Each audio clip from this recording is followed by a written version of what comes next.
Good afternoon, all. Today, our topic is image histogram. A histogram is a graph that shows the frequency of anything. Usually, histogram bars that represent frequency of occurring of a data in the whole data set. A histogram has two axes that are x-axis and the y-axis. The x-axis contain event whose frequency you have to count, and the y-axis contain the frequency. The different heights of a bar shows a different frequency of a occurrence of a data. Histogram of a digital image with intensity level in the range 0 to L minus 1 is a discrete function, that is h of f or h of rk is equal to nk, where rk is the kth intensity value and nk is the number of pixels in the image with intensity rk. Histogram are the basic for the numerous spatial domain processing techniques. Histogram manipulation can be used for image enhancement. In addition to providing useful image statistics, we shall see in a subsequent that the information inherent in the histogram also is quite useful in other image processing applications, such as it is used in image compression and segmentation. Histograms are simple to calculate in a software and also lend themselves to economic hardware implementations, thus making them a popular tool for a real-time image processing. The basic tool that is used is designing point operations on a digital images, that is many other operation as well as in digital image is the image histogram. The histogram h of f, that is a histogram of an image of the digital image. F is the plot or a graph of the frequency occurrence of each gray level in a f.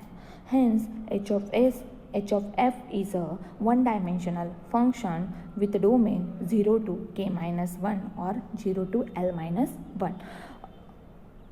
A possible range extending from 0 to k minus 1, the number of pixels in the image m multiply n. The histogram is given implicitly by h f of k is equal to j. If f contain exactly j occurrence of gray level k for each k is equal to 0 to k minus 1. Thus, an algorithm to compute the image histogram involves a simple counting of gray levels, which can be accomplished even as the image is scanned. Histogram of an image. Next topic is a histogram of an image. Histogram of an image, like other histograms, also shows frequency, but an image histogram shows frequency of pixels intensity values. In an image histogram, the x-axis shows the gray level intensities and the y-axis shows the frequency of these intensity. For example, the figure shows the histogram of an image. The figure shows the image. We have to draw the histogram for that image. This figure shows the histogram of the picture of Einstein would be something like this. It shows like this. The x-axis of the histogram shows the range of pixel values. Since it's an 8 ppp image, that means it has 256 levels of gray or shades of gray in it. That's why the range of x-axis start from 0 and end at 255 with a gap of 50, whereas on y-axis is the count of these intensities. This figure shows the 4 basic image types and their corresponding histogram. The image types are dark, bright, low contrast and the high contrast. In the dark image, that the components of the histogram are concentrated on the low or a dark side of the intensity scale. Similarly, the components of the histogram of the light image are biased toward the high side of the scale. An image with a low contrast have a narrow histogram located typically towards the middle of the intensity scale. For a monochrome image, this implies a dull, washed-out gray look. Finally, we see that the components of the histogram in the high contrast image cover a wide range of intensity scale. Further, that the distribution of pixel is not too far from the uniform, with very few vertical lines being much higher than the others. It is reasonable to conclude that an image whose pixels tend to occupy the entire range of the possible intensity level and in addition tend to distribute it uniformly will have an appearance of high contrast and will exhibit a large variety of gray tones. The net effect will be an image that shows a great deal of gray level details and high dynamic range. It will be shown shortly that it is possible to develop a transformation function that can automatically achieve this effect based only on information available in the histogram of the input image. Then next one is the applications of the histogram. In digital image processing, histograms are used for simple calculations in software. Next one is it is used to analyze an image. Properties of an image can be predicted by the detailed study of the histogram. The next one is the brightness of the image can be adjusted by having the detail of its histogram. The next one, the contrast of an image can be adjusted according to the need by having details of the x-axis of a histogram. Then last one is it is used for image equalization, that's the gray level intensities are expanded along the x-axis to produce a high contrast image. This is all about the image histogram. Then our next topic is color fundamentals. First, what is meant by color image processing? The use of color is important in image processing because the color is the powerful descriptor that simplifies object identification and extraction. Human can discern thousands of color shades and intensities compared to about only 24 shades of gray. Color image processing is divided into two major areas, that is a full color processing and pseudo color processing. In a full color processing, the images are acquired with a full color sensor such as color TV, camera or color scanner. Next one is a pseudo color processing. In a pseudo color processing, the problem is one of assigning a color to a particular monochrome intensity or a range of intensities. The process followed by the human brain in perceiving and interpreting color is a physiological phenomenon that is not fully understood. The physical nature of color can be expressed on a formal basis supported by experimental and theoretical results. Then next one is a human perception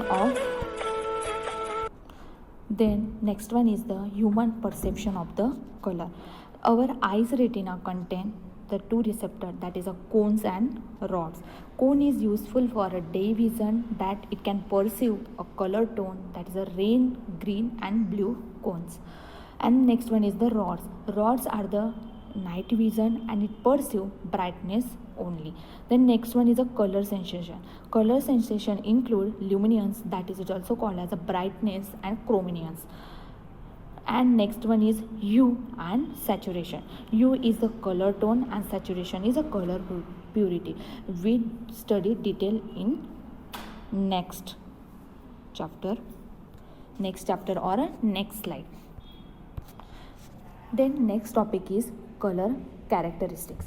The characteristics used to distinguish one color from another. Characteristics means to distinguish one color from the another color. That is, first one is the brightness. Brightness means amount of intensity, that is, it represents the color level. Then next one is the hue. Hue represent the color dominant or a dominant color as perceived by an observer. Then next one is the saturation. Saturation refer to the amount of white light mixed with the hue. Amount of white light mixed with the hue is nothing but the saturation. Basically, the colors that humans and some other animals perceive in an object are determined by the nature of the light reflected from the object.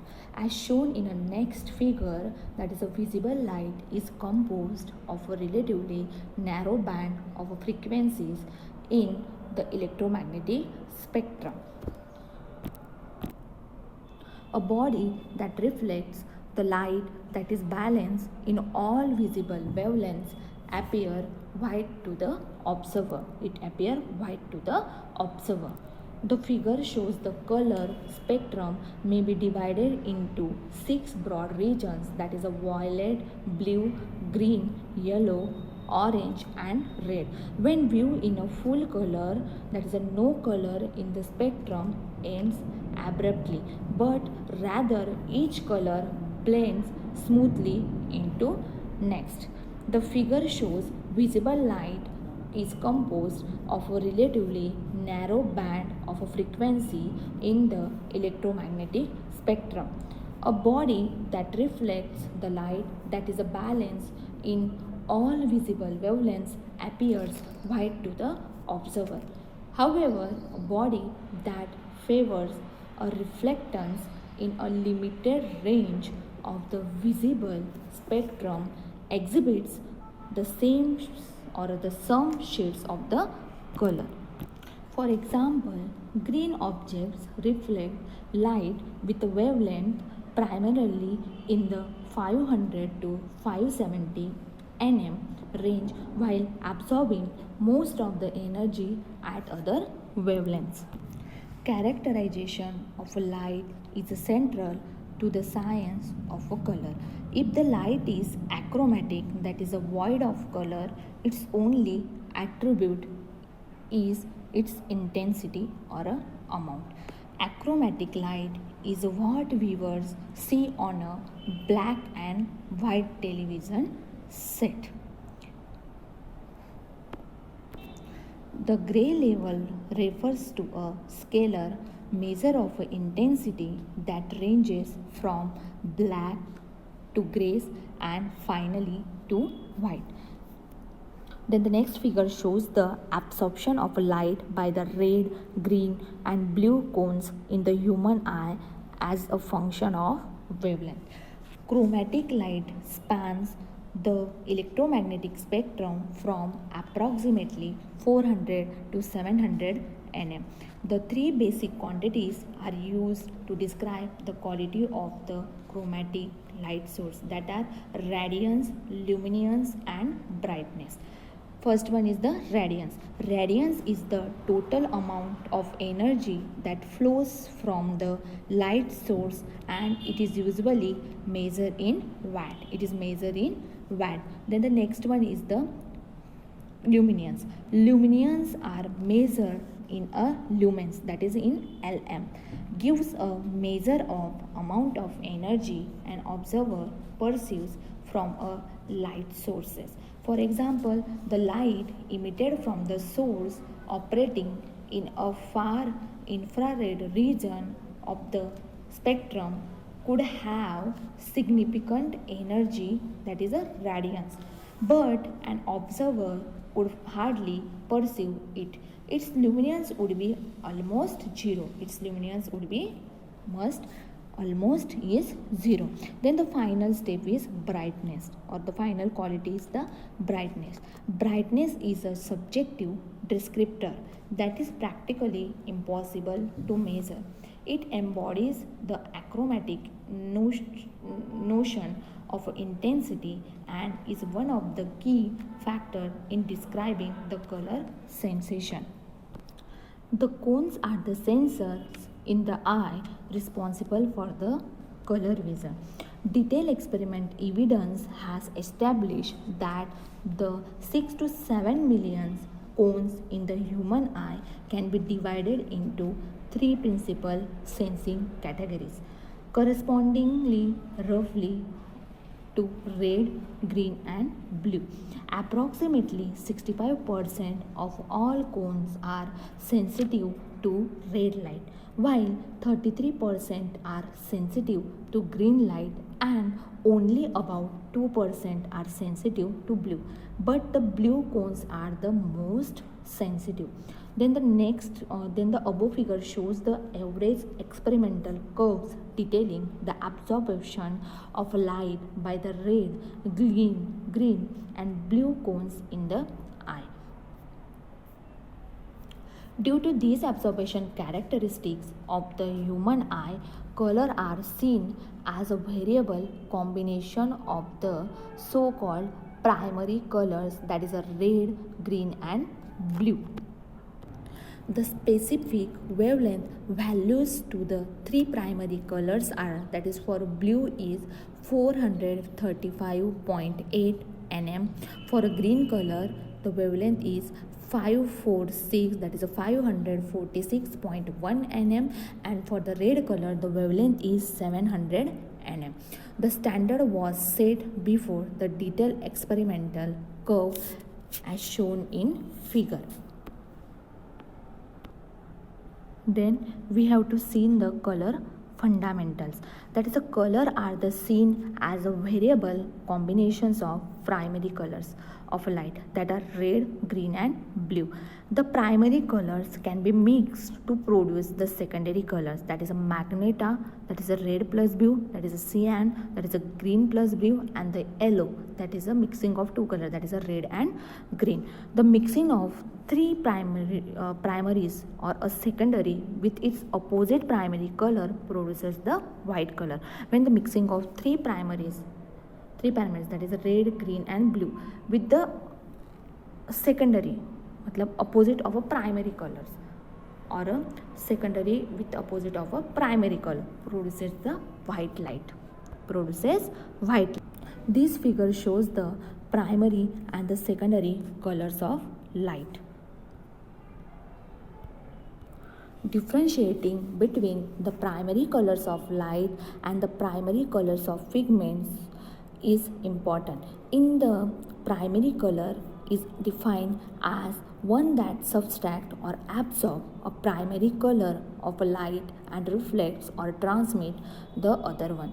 Therefore, primary colors of pigments are magenta, cyan and yellow, and the secondary colors are red, green and blue. These colors as shown in figure a proper combination of three pigments, that is a primaries or a secondary with its opposite primary produces black. That is a primary combination of three pigment primaries or a secondary with its opposite primary produces black color, while the mixing of three primaries or a secondary with its opposite primary produces white light.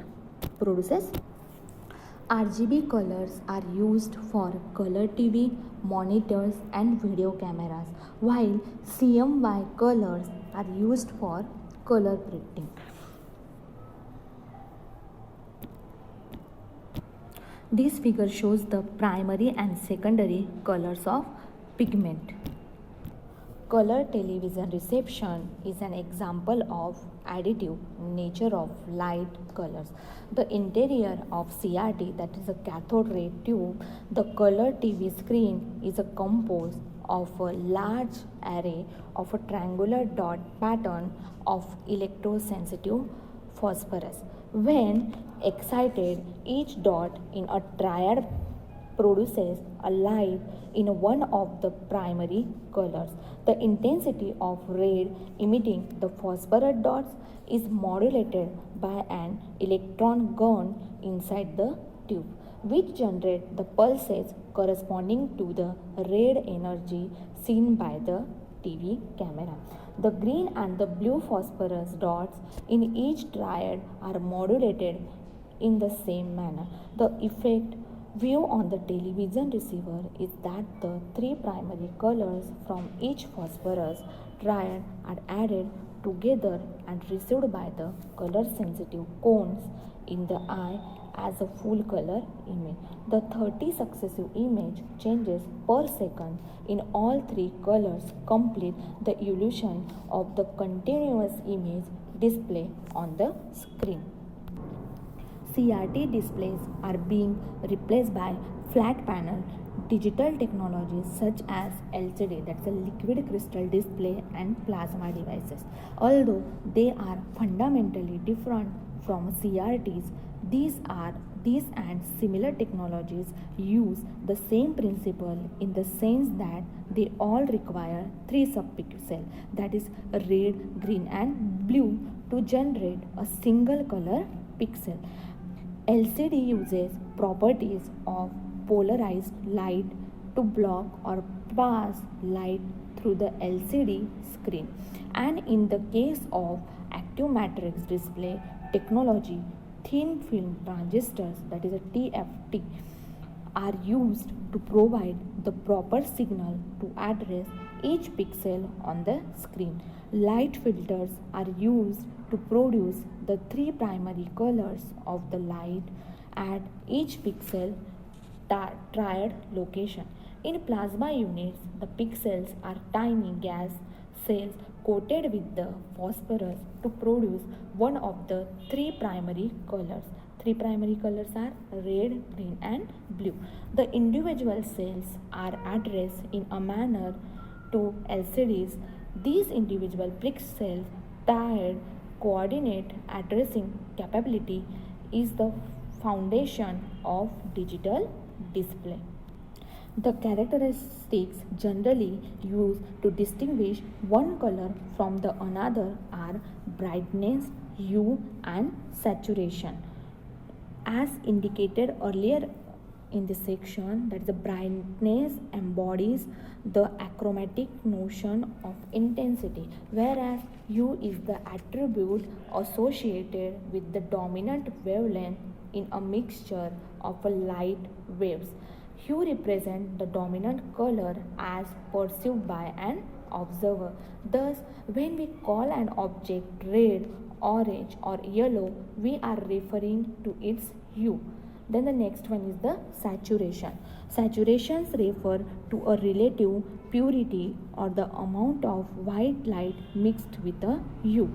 The pure spectrum color are fully saturated. The color such as pink, that is red and white, and lavender, that is a violet and white, are a less saturated, with a degree of saturation being inversely proportional to the amount of white light added.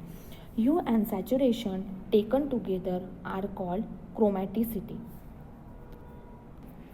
Therefore, a color may be characterized by its brightness and chromaticity. The amount of red, green,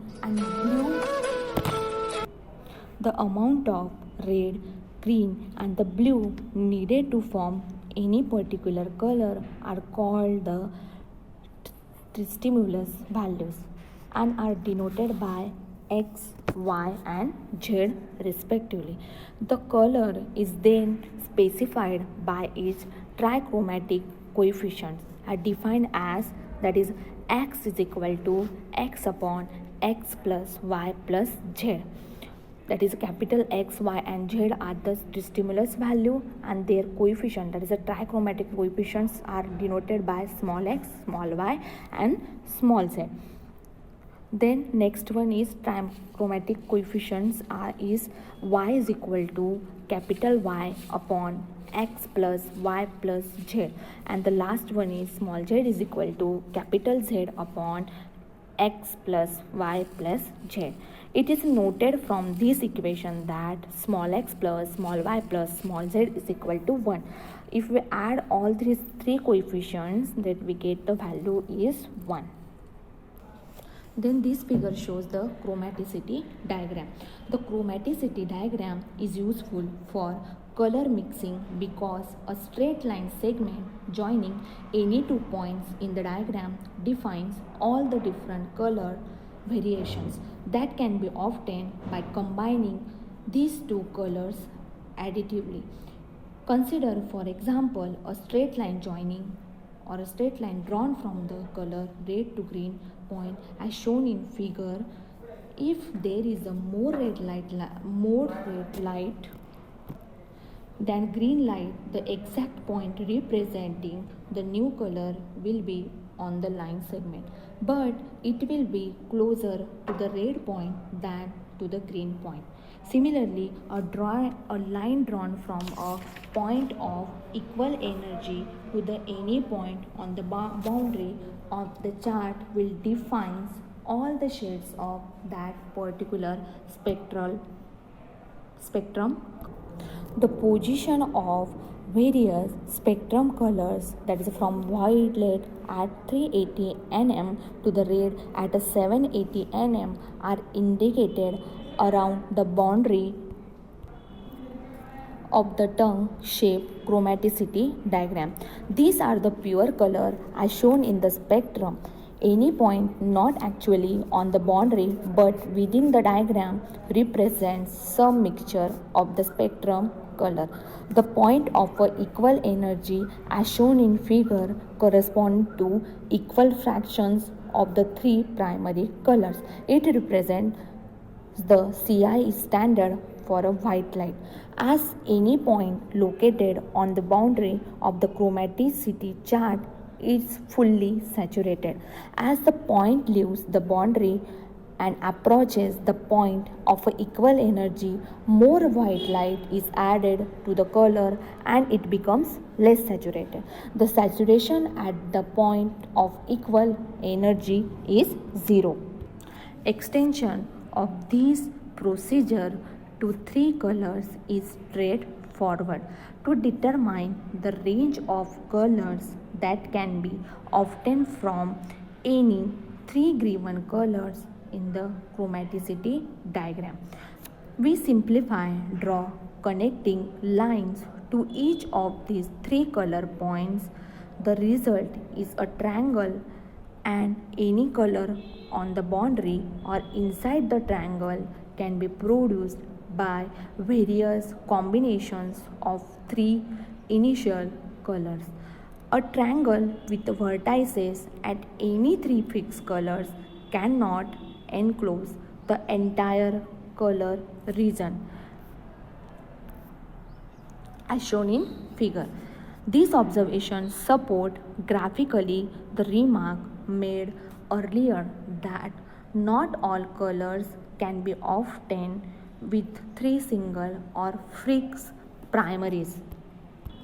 Chromaticity diagram is useful for color mixing because a straight line segment joining any 2 points in the diagram defines all the different colors variation that can be obtained by combining these two colors additively. Consider, for example, a straight line drawn from red to the green point shown in figure. If there is more red light than green light, the exact point representing the new color will be on the line segment, but it will be closer to the red point than to the green point. Similarly, a line drawn from the point of equal energy to any point on the boundary of the chart will define all the shades of that particular spectrum color. The figure shows the typical color gamut of a color monitor, that is triangular, and color printing devices, that is in an irregular region. The triangle as shown in figure, the irregular region inside the triangle is representative of the color gamut of today's high quality color printing devices. The boundary of the color printing gamut is irregular because The color printing is the combination of additive and subtractive color mixing, a process that is a much more difficult to control than that of displaying colors on a monitor, which is based on the addition of three highly controllable light primaries. In next lecture we have to discuss about the various types of color model. Thank you so much guys.